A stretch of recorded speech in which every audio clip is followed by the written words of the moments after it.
What is up, wrestling fans? We are live right after NXT In Your House Takeover 2021. Is that what this was called? They don't do them by numbers, right? They just do the day. Am I right?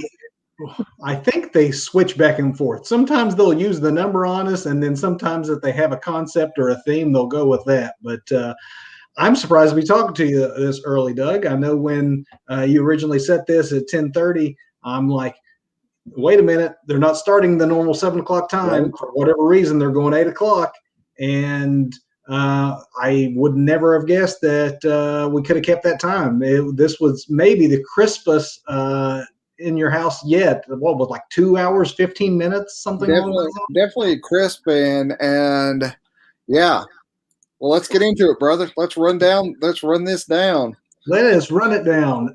Folks, if you watched, stay tuned because we're going to go match by match and give some analysis. If you didn't watch and you're watching us on a replay, wanting to know whether or not you need to check out In Your House, non-spoiler review first. Doug, for me, probably this isn't going to be in the top tier of takeovers. There's a couple of things that were a little maybe underwhelming. But overall, to me, I still have to give this a thumbs up. There was what was good was really, really good, and definitely since it's only 2 hours and 15 minutes, there's no way I could say that that's not worth the time investment. Absolutely. I mean, first of all, it's an NXT Takeover, so yeah, watch it. I mean, you're going to be entertained. But there were some spots throughout the entire show that I was like, yeah, well, that were more meh, not necessarily bad, but just meh kind of things, and some missed opportunities maybe, and some things maybe drawn out a little bit longer than it needed to be. But overall, like I say, I do have to agree, not in the top tier of takeovers, but again, it's an NXT takeover. You are going to be entertained. Take 2 hours out and enjoy it. And what is it about In Your House? Because now that I think about it, the very first time NXT had an In Your House, it was the first time that we actually did not recommend a takeover as being exceptional. If you recall, the only dud I can remember of NXT ever putting on as far as takeovers go was the first In Your House. And even that was okay. I thought this one was actually better than last year's, but again, thumbs up, 2 thumbs up, it sounds like, from two bros Yeah. overall. And I think, if they actually did it like old school and did it in somebody's house, I think that would be awesome. Yeah, folks, In Your House. If you're an old school fan and remember In Your Houses from back in the '90s and didn't watch NXT's In Your House revival last year, they did the same sort of concept where you had that whole nostalgia feel. Todd Pettengill was brought back. Lots of lame '90s era style jokes and that sort of thing. So if you're into that bit of nostalgia, they peppered that throughout. But Doug, if you're ready to talk match by match, let's do it. Let's do it. And hopefully, folks, this time we won't be plagued with what happened last week when it was a road show for me. So I'm back on good Wi-Fi. I froze. I dropped out. Doug, you were sneak attacked by a ninja. You had a ninja attack happen to you last week. So. I did have a ninja. I think he had a dark saber with him too. Hopefully we have an uneventful recap for the folks out here. Let's start with the beginning. I will say the ninja is in bed and has been for a while, so we're safe from ninjas tonight. And my back is against the wall tonight, so I can see him coming if he does come at me. So. And the Wi-Fi is looking strong. I look a lot less pixelated, and you won't get the three chins under the using the phone shot that I had to end up going with. But we start off this pay-per-view, Doug, with a flurry. Really, it was a winner-take-all 6-man match. And I'm not sure what you thought of the concept behind it or not. The fact that 2 titles can change in one match, but you had your North America champion Bronson Reed teaming up with your tag team champions MSK, and all the belts were on the line against Delgado El Fantasma, the trio there. All the champs go home with their belts as the champs retain in this one, with Reed and MSK getting the win. Doug, I thought this was a great start to the pay-per-view. Maybe a bit of a spot fest because there wasn't a lot of long-term selling. It was fast and furious, but that's what an opener really is supposed to do, is to get the action started, the blood pumping, and lead on to bigger and better things. And I thought this match did a lot of that. I have to agree. Where I don't watch a lot of NXT and haven't had an opportunity. I think this is my first time seeing MSK as MSK. Actually, working a ring, and it was a very, very enjoyable match. I don't know why WWE hates masked wrestlers, though. Every time a lucha shows up, other than Rey Mysterio, which I'm just waiting for them to take his mask sometime, like old school WCW did. But you know, I, overall, I thought this was a great opener, great fast pace. And man, the offense that MSK pulls out, wow. They caught my eye back in Impact, and I knew they were bound for bigger and better things. And honestly, the luchadors in this instance held up their end as well. But MSK is just another other level. When they're involved in something, it's going to be fast paced. It was a very overall, I think, a very great showcase for the innovative modern cruiserweight style.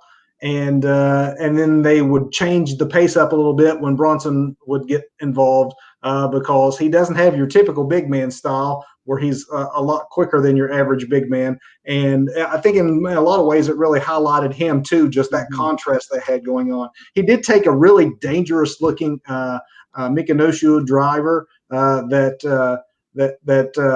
gosh, he came down pretty much on his neck. It was an amazing though show of strength just to get the big man up there by Escobar. But ultimately, it was some back and forth, but the champs retaining this. For me, the big takeaway, Doug, is I'm kind of curious is where Delgado Phantasma goes, all the trio after this, because I think they're fantastic, but pretty much since Kushida took the cruiserweight belt from Escobar, you sort of have a situation where he's been in several high profile matches now that he's lost. So I don't know if they need rebuilt or repackaged, take some time off. But yes, I'm not sure where they go from here. Yeah, I'm not sure either, and I don't really follow the storylines, so I'm not sure what they build. Maybe they do take them off TV for a while, do something, bring them back. Maybe let them come back with masks on. That would be great. Let them luchadors wrestle in the lucha masks. Doug wants the hashtag trending on let Lucha's mask. So Yeah, let Lucha's mask. Can we get that trending, please? Get it trending, folks. Doug, next we move on to Mercedes Martinez versus Xia Li. And this one goes to Xia Li. I think we both picked this one correctly. I liked that they tied it into, history of these two women back 4 years ago to the Mae Young Classic. And I thought grounding it in that bit of history is great. We wrestling fans love it when they don't forget their history, because so often they just conveniently ignore certain parts. I do think, though, that after the really frantic opener, this one kind of stood out as being just sort of there for me. It didn't do a whole lot. Maybe it's the heel versus slightly larger heel dynamic that just kept it from having the same sort of importance. Maybe it's the storyline that hadn't grabbed me, but I don't know. This one was basic and nothing wrong with it, but it was 6-7 minutes is all it was, and there wasn't really anything much that made this one stand out. There wasn't anything that made this one stand out, and I do like long-term storytelling, but this kind of seemed almost forced to keep calling back to something that happened 4 years ago and call it a grudge match that took this long to come to. But I mean, I'm pretty sure there was no long-term storytelling. Okay, 4 years from now, we're going to have a rubber match with you two. No, I think you're absolutely right. I think this was an instance of they didn't really have a huge story going in, and they happened to have had this match, and they were able to pull on that to try to throw this together fast and make it seem like it's been long simmering. And then we have the ending, or the post match, really not the ending, but the post match was just very clunky, very. I almost want to say uncomfortable, just the pacing of it, where something needed to happen, but it didn't really happen. And then when it did happen, you're like, that's it. She gets up off her throne and and that's it. I'm I'm not sure if that was supposed to have the impact that it did, but if I don't know, I was kind of disappointed with that. I can't remember what her name is outside of WWE. The character they have playing, what is it, Zai Ming, I think, Mm-hmm. and supposedly she's extremely talented and is going to be a big deal. So this was the first time she's actually stepped up off of the throne to do something, and maybe we were supposed to feel more excitement for that. Like you, it seemed a little odd and clunky. Maybe it was just because everything beforehand was a little anticlimactic. That just was the anticlimactic icing on the cake. But maybe we'll see where it goes. Interesting though that the person who lost is the one that gets the attack afterwards, because that's not like you're getting your heat back. So Right. if this is a feud between Ming and Martinez, you think they'd had Martinez go over, or at least have some sort of non-finish that where Ming would get involved. But yeah, we'll see where it goes. But like you, a little bit underwhelmed with the proceedings tonight. Yeah. I think it. I don't know, clunky, clunky and underwhelming. Yeah, that's a good description of that ending. But speaking of, of interesting endings, And this is the complete opposite of clunky and uninteresting, because you have two of the biggest personalities, not just in NXT, but probably two of the best characters in wrestling right now yeah, in the same match. You had Cameron Grimes versus LA Knight in a ladder match for the $1 million man's affections. That $1 million title hung above the ring. And Doug, I got this one wrong. To my surprise, I really, truly expected Grimes was going to walk away with this one, but I'm glad to see them get behind LA Knight, since he's kind of had a few losses, I think, since he got there. And I thought maybe he just didn't. I thought he was on the Robert Roode path of somebody we think a lot of that WWE maybe doesn't see as much in, but he walks away with the $1 million belt tonight. But man, first, let's give it up for Cameron Grimes. Amazing remix of his theme song that ties in a hillbilly, Beverly Hillbilly esque storytelling as to how he got his Bitcoin millions. That is just fantastic. Oh, so I really wonder where Grimes goes with his character now. What happens next there? Since L.A. Knight is now our new $1 million champion. I'm hoping he somehow stays involved with this. That's one of the reasons I thought he was going to win, is that, and you could see it tonight from the audience at the Capitol Wrestling Center. The crowd digs them some Cameron Grimes. He's never been this over, and his interplay with the $1 million man is gold. And so I really thought that there was more they were going to get out of that by pairing the two together. But maybe maybe this story isn't over with as far as him. Maybe $1 million man. Even though LA Knight wins the match, maybe over time he'll start to realize that the wrong guy won, and he might have some more affections for Grimes, and maybe this continues. I kind of hope it does, because these three are tremendous together, and I honestly think they may have stolen the show tonight. It would have been really close for a match of the night contender to me. The jousting they did with the ladders was great. There was a brutal German suplex to the ladder propped up in the corner. That Knight threw Grimes onto that. There was also a really brutal looking neck breaker where Grimes came down on the edge of the ladder, which was just, and then there was the big fall at the end from the top of the golden ladder. Of course, my goodness. Grimes just lands perfectly on everything that's set up, but it's still it hurt my back watching that. Oh, it was just brutal. And but in between the big spots, they actually had almost an old school wrestling match thrown in as well. It wasn't so over the top that you just feared that they were taking unnecessary risks. They paced the risks out appropriately to build drama in the match, and then put an old school wrestling match on in the middle of it.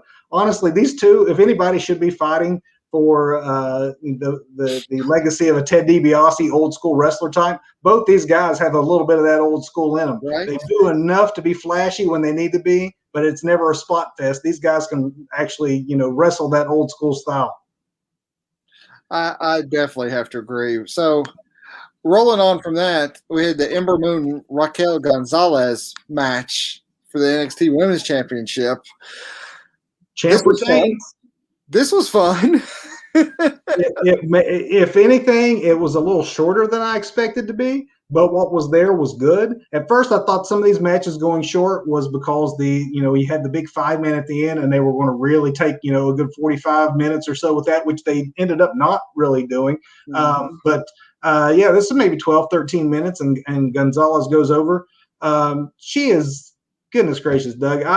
She is so improved. When she first showed up, she was so green.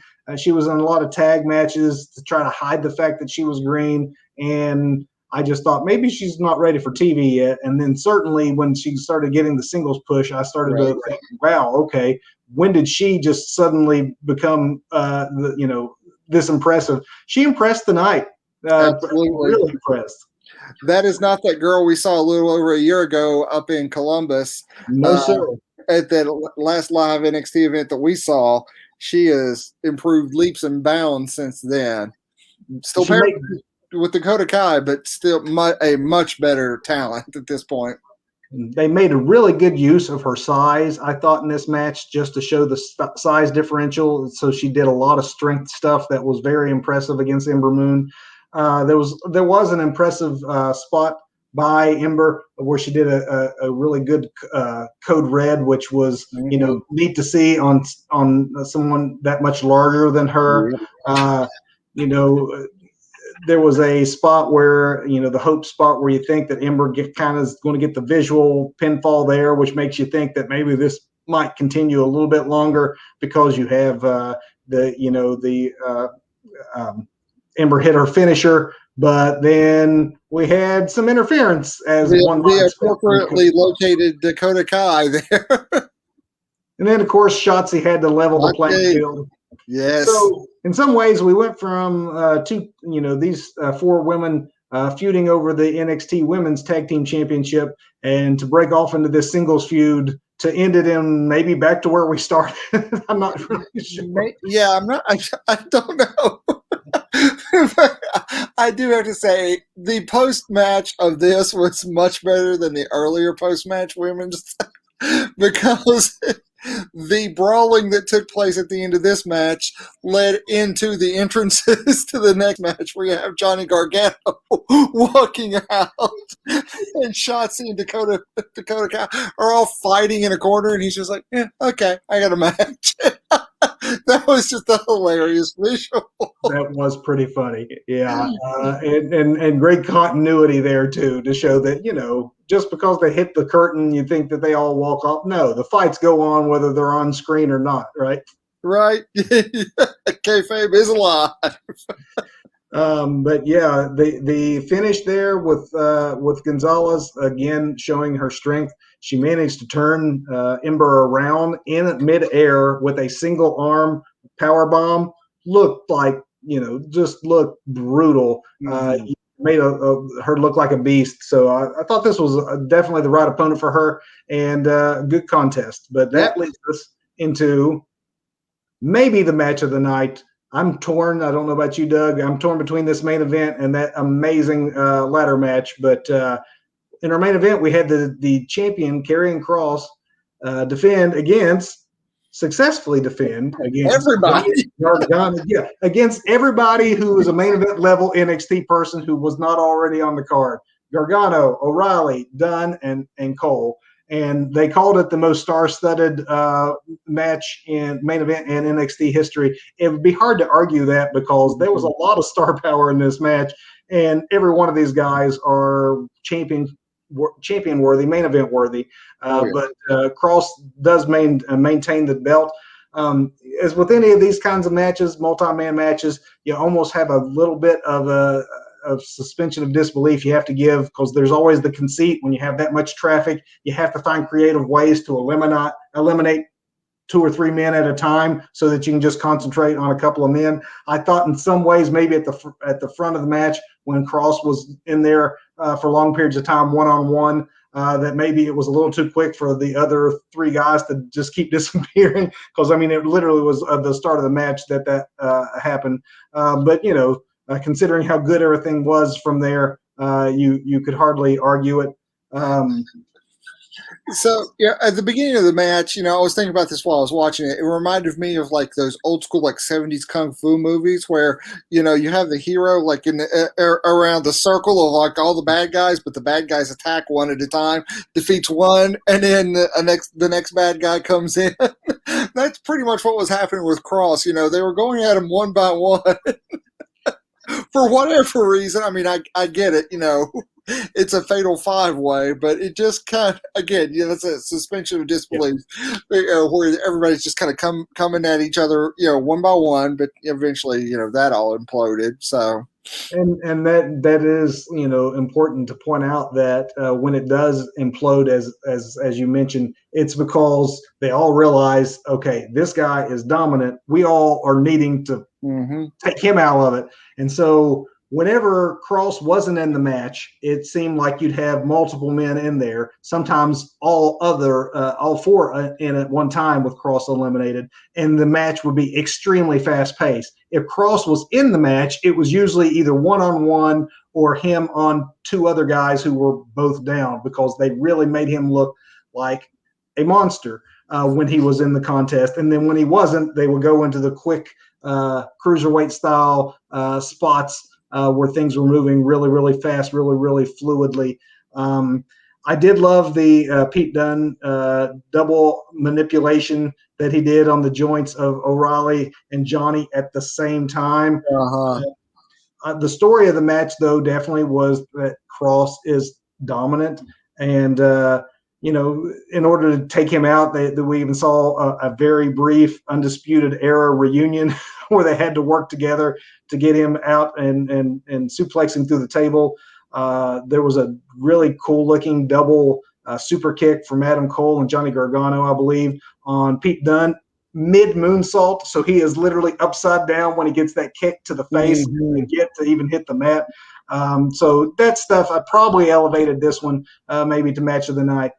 Really, again, for me, neck and neck with that ladder match. But at the very end, the story definitely was that, you got this big guy who is so much above those other main eventers you're used to seeing in NXT as to who could possibly stop him. Although I don't know if you heard it or not, Doug, at the conclusion of the match, again, microphones now being so close to the ring, you could hear the referee imploring Cross, sell it, sell it, sell it, because as soon as Scarlett walked into the ring, he started to get up, and as soon as he started saying sell it to Cross, as soon as the ref told him that, he went back down to the mat and grabbed his arm.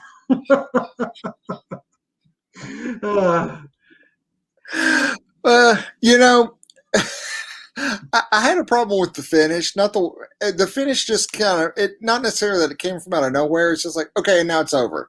I mean, I love the visuals they do with Cross, because he almost comes up like it reminded me of like the Psycho Killer, not Tommaso Ciampa, but like the Psycho Killer from like a movie, just kind of slowly coming up from behind, your hero, because Cross just comes up behind Kyle O'Reilly and locks it in, Yeah. and and I also do like the story of, Kyle O'Reilly probably could have let Adam Cole out of that and let Cole break that up. But, they have so much heat on each other.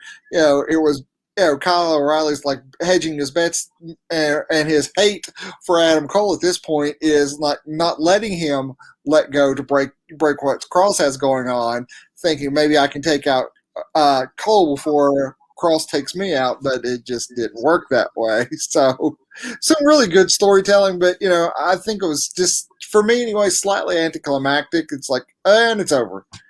So would you give your match of the night then to the ladder match?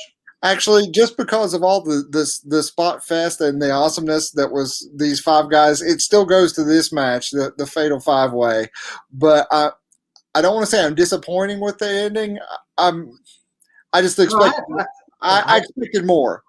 I agree with you that the ending kind of came out of nowhere a bit, and I think part of that might be for me is that while I love Karrion Cross, his style is very different than the other men that were in the ring, and very different than the last several NXT champions that we have had. He has a great character. He is in total ownership of that character. He is very believable when he speaks. He has a presence. He has a look. he is not the worker that an Adam Cole is, a Johnny Gargano is. He's not, he's not known for that kind of technical, long form match of the year type matches that we are so used to seeing from our NXT World Champions. So the challenge for them moving forward, I still think they have a incredibly valuable talent there, but the moving forward, the challenge is going to continue to be for them to have credible show-stealing main events with Cross. Yes. And that almost sounds like I'm faint praise that I'm giving him, and I certainly don't mean it. It's just he really isn't to the level of like a Walter in the NXT UK as far as the in-ring work. The rest of it's fantastic, but he's all about the just brute power and the showing that. And for that reason, I think this may have been the best performance he's had yet, because of the way they booked it, that the other four guys could do a lot of the things to keep the match exciting, and then he come in and destroy. Yeah. And it kept the match moving. I think the multi-man format is the best use of him yet to show him as a dominant, legitimate world champion. Now, at some point, you're going to have to go back to one-on-one matches, and it'll be curious to see, how those continue to go, because the NXT audience, like you said at the beginning, we're going to recommend this almost solely on the fact that regardless of whether it's as good as some of the others, it's NXT. So we have all come to expect a certain level of performance, and that's going to be where he's ultimately judged. And we'll see where it goes. I have a lot of faith in him, and I like him as champion, but I do realize that you're not going to see Ciampa Gargano style match of the year contenders out across when he's out there. Who do you think he takes next as a single opponent? In many ways, Doug, I think this 5-way booking was an acknowledgement of the fact that we have this coming up and we don't really have one single feud build up. So let's just throw a bunch of star power at this and see how it shakes out. It shook out wonderfully, but we're going to really did. And I think also it elevates Cross's status and his stock, because they did throw all this star power out and he still comes up on top. Yeah. So now who is legitimate? Who is almost like with Roman Reigns, who is that legitimate contender now? I almost expected at the end here. There you go, David Poole. That would be something to see. Honestly, we've seen some crossover between like NXT UK there. I know you mentioned Cross versus Walter. That would be fantastic. Samoa Joe, that has been rumored, and I don't know about the rest of you out there watching, or Doug, I don't know about you either, but I almost like at the end of the match you were referring to earlier, that it ended so soon and the pay-per-view was so short, I kept waiting for that. I actually kept waiting for Joe to come out and attack him or some other surprise return. I thought his next challenger was going to make themselves known there at the end of the pay-per-view, but they didn't go that way. You know what? Since Joe has been at the Performance Center, rumored to be at the Performance Center, and maybe Joe's not coming back in a wrestling role.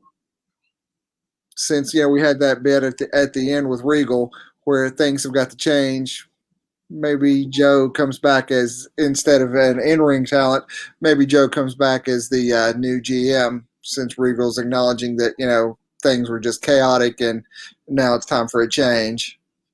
That I hadn't thought of that, but that'd be one way they could go. Obviously, Samoa Joe. Excuse me. Samoa Joe had spent the last bit of his WWE tenure on the announce desk, partially because of some injuries, some concussions that kept him out of the ring. I don't know if he's ready to return to the ring, so this could be something to get him back on camera. You're right. If you are the GM and you're at odds with your champion, this could be the pathway to an in-ring return for Joe. If in fact he is back. I will say that while I would be more than thrilled to have Joe back and would think that Joe versus Cross might be a better matchup for Cross than some of the other guys in NXT right now. I will say that William Regal over the last 7 years has been the epitome of the modern day GM. We had a show, Doug, last year on what happened to wrestling presidents when we used to have these authority figures that ended up turning into GMs. None of these guys last very long, usually. But you got Regal there for 7 years, and he wasn't a heel GM. He wasn't a face GM. He just seemed like the authority that played it right down the middle, which is also very rare. And he is so good in that role, I kind of hate to lose him. Yeah, but clearly WWE has something coming for NXT, and some kind of shakeup is going to happen there. So some kind of shakeup is going to happen, and I really thought that. I mean, that is kind of your big takeaway tonight. The big surprise, if there was any, is that Regal, in frustration, appears to be walking away. There really wasn't much more in the way of surprises as far as title changes or big returns or indie talent sometimes being featured on NXT as like in, hey, here is so and so under their new name, and they'll be making their debut soon. So I guess the news making element of tonight is not a Samoa Joe return or something that fans may have had their hopes up for. It's much smaller stakes at this point, and that is just the tease of who is the new GM. Yeah. But that is NXT in your house. Again, trending towards thumbs up, not a grand slam, but still a home run because NXT is just so good. And there was a couple of matches specifically, if you're going to see anything and only had time for, maybe half of the hour. And, if you had an hour instead of the 2 hours and 15 minutes, catch the main event, catch the ladder match, maybe the opening spot fest. Raquel Gonzalez's match with Ember also really, really good. So, NXT in your house. That is what we thought of it. And if you're watching this on delay, let us know in the comments what you thought of it as well, because we don't have much time to concentrate on just what's happening with this pay-per-view, Doug, before we're going to be right back live with another pay-per-view review. Is that Hell in a Cell? Hell in a Cell is Hell in a Cell. Reviewed last week, right? That's right. Last week we managed 2 pay-per-view previews in one show, and so we're one down and one to go. Hell in a Cell is next week. I also will say I doubt seriously that they are as tidy with their time frame. So folks, expect to see us a little bit later than this because they too are starting at 8 o'clock. I don't know if this was, a change that was announced and I somehow just missed it or what, but for a good year and a half, WWE had moved all their pay-per-view startup times from 8 o'clock to 7, and maybe that experiment's over because they appear to be back now to 8 o'clock start times. And so Hell in a Cell starts next week at 8, and we are live immediately following. So until then, I'm Doug. And I am more certain than Doug that I am Kevin. Stay safe, everybody. We'll see you next week. Thanks.